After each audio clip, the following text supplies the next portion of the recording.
Hello everybody, this is Janice Goldschmidt and I'm back with another in our Active Engagement series. Active Engagement, of course, is the cooking program that I have developed and you implemented across a wide range of programming and community support services.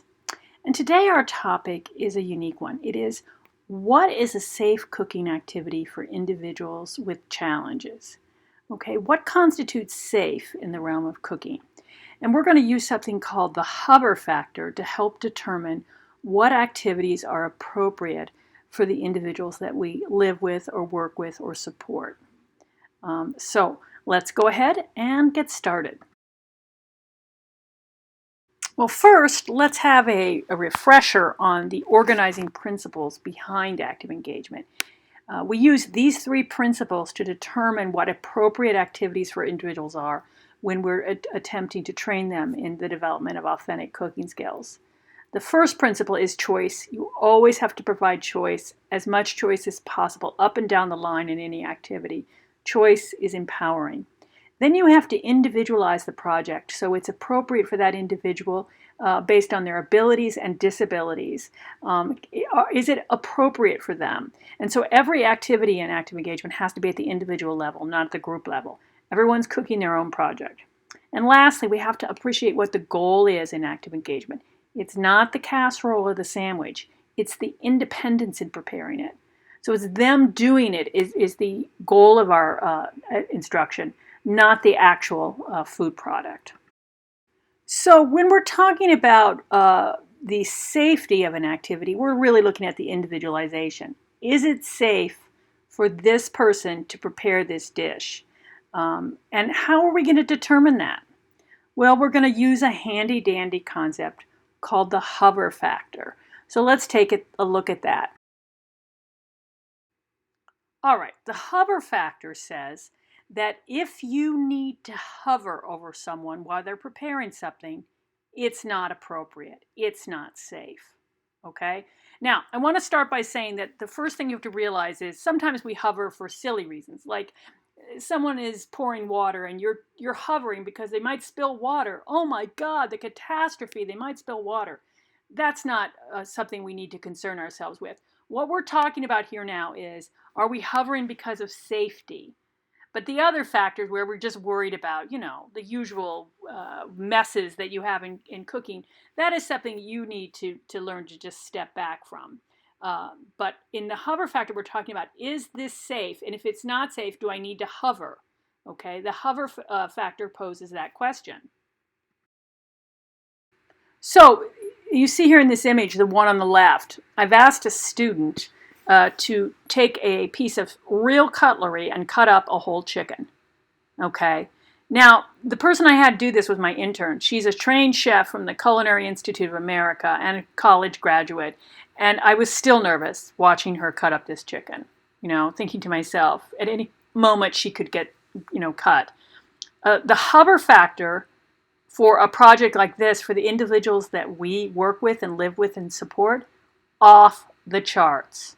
And the question you ask yourself is, pull into your head anybody you work with or you live with. Pull into your head that individual and imagine them cutting up a chicken with a real piece of cutlery. And does it send shivers up your spine? And if it doesn't, it should. That's a very high risk activity. Okay, now let's look at the picture on the right. Now I'm asking a student to break up a pile of graham crackers in half because we're going to make s'mores. Remember those? We just made them the other day. And I'm having them break graham crackers in half. What do you think the hover factor is for the individual that you live with or work with or support? Are you pretty comfortable that, some of you are thinking to yourselves, well, they might, try and eat it surreptitiously. That's a different problem, and we can talk about that in another episode. We're just talking about safety here. Do you feel pretty comfortable that if you asked them to do this activity and you got them to where they could do it, that they would be safe? And for most of us, the answer is going to be yes. This has a very low hover factor. And when you're picking an activity, you want the hover factor to be very obvious. Like with the chicken, that was obvious, and with the graham crackers, that's pretty obvious. You want it to be very obvious, and you want it to be very low. You will not need to hover with a low hover factor, and that means the activity is safe. Now, having said that, I do want to stress something, that the hover factor is not determined at the population level. An activity that's safe for one individual isn't safe for another one. I have a client who comes in and who doesn't chew properly. We have to remind him for every bite. And if he gets food that's too large, if he will steal food, he'll shove it in his mouth, and it is terrifying to hear him cough. So if I ask him to break up a pile of graham crackers and he tries to steal one and not chew, it's terrifying. The hover factor for him is quite high for this activity. So the hover factor should be very apparent to you, readily apparent. If you're unsure, if you're on the edge about whether it's a high or low hover factor, it's too high. But it's also going to be redetermined for each individual. Okay? I hope that makes sense. Okay, now for funsies, let's take a look at a few activities and sort of assess the hover factor. In this one, I've asked a student to put a bunch of ingredients into the slow cooker. We're going to put a lid on it, and he's going to press a button and pick the 4, 6, or 8, or 10 hours. Okay, so bring to mind the individual that you work with or live with or support, and ask yourself, is this a low hover factor or a high hover factor? And I think most of you will say that's pretty low. There are some individuals who would be challenged with this. Anybody who has impulse control issues and would shove raw meat in their mouth, this is obviously an activity where you have to hover, so wouldn't it be appropriate for them, unless you were using recipes with pre-cooked meat. Otherwise, I see very little pitfalls there. Okay, here's another one. This is one of my favorites, a casserole.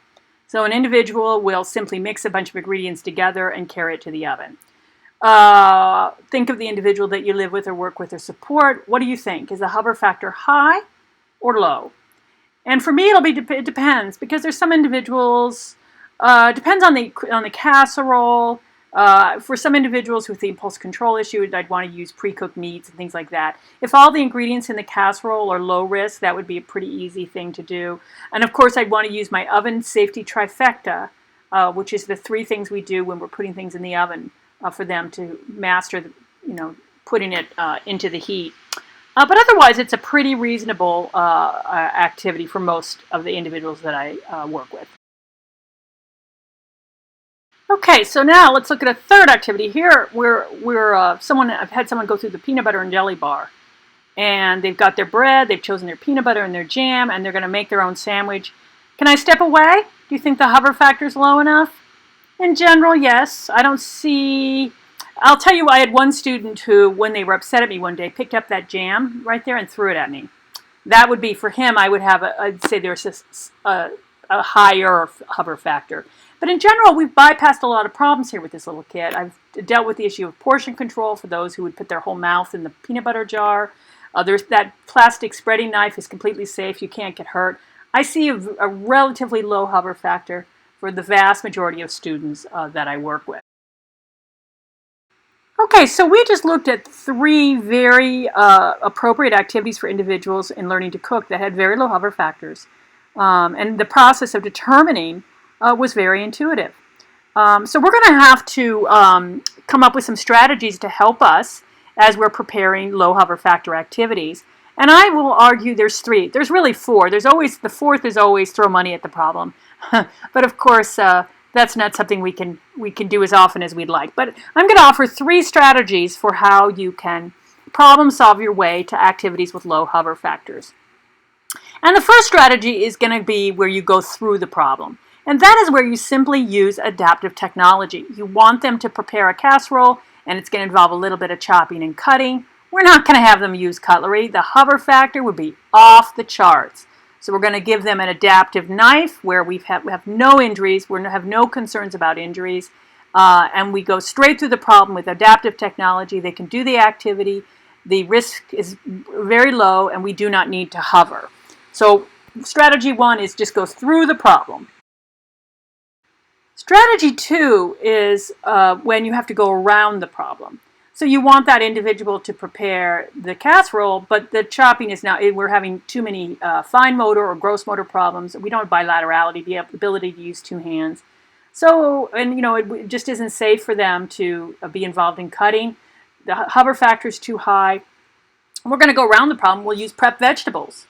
That makes the preparing the casserole very little risk for the individual, right? We'll simply go around it, and I'm going to give a whole talk one day on convenience products and how we can build so many appropriate activities around convenience products.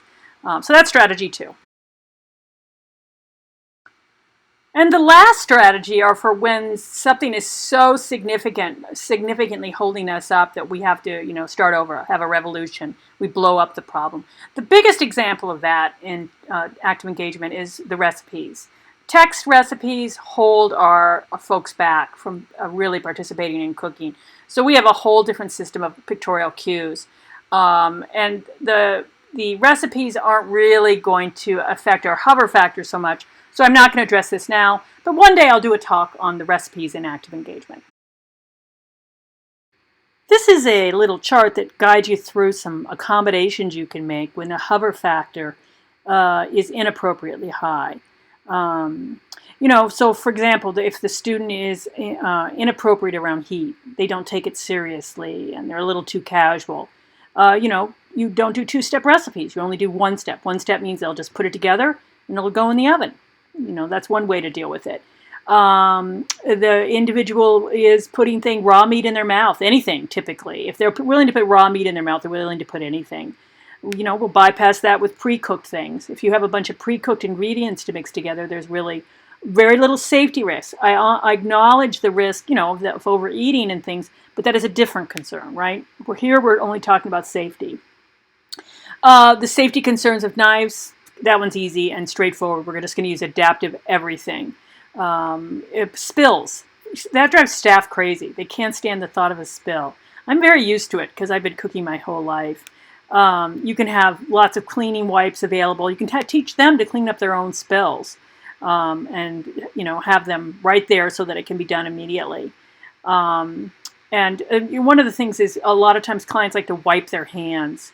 They're working with something and they want to wipe their hands on their clothes, and that drives staff crazy too. Well, that's easy. Just have them wear an apron. They can wipe their hand on their apron. These are some relatively simple little ideas. But the key thing is you just need to problem solve.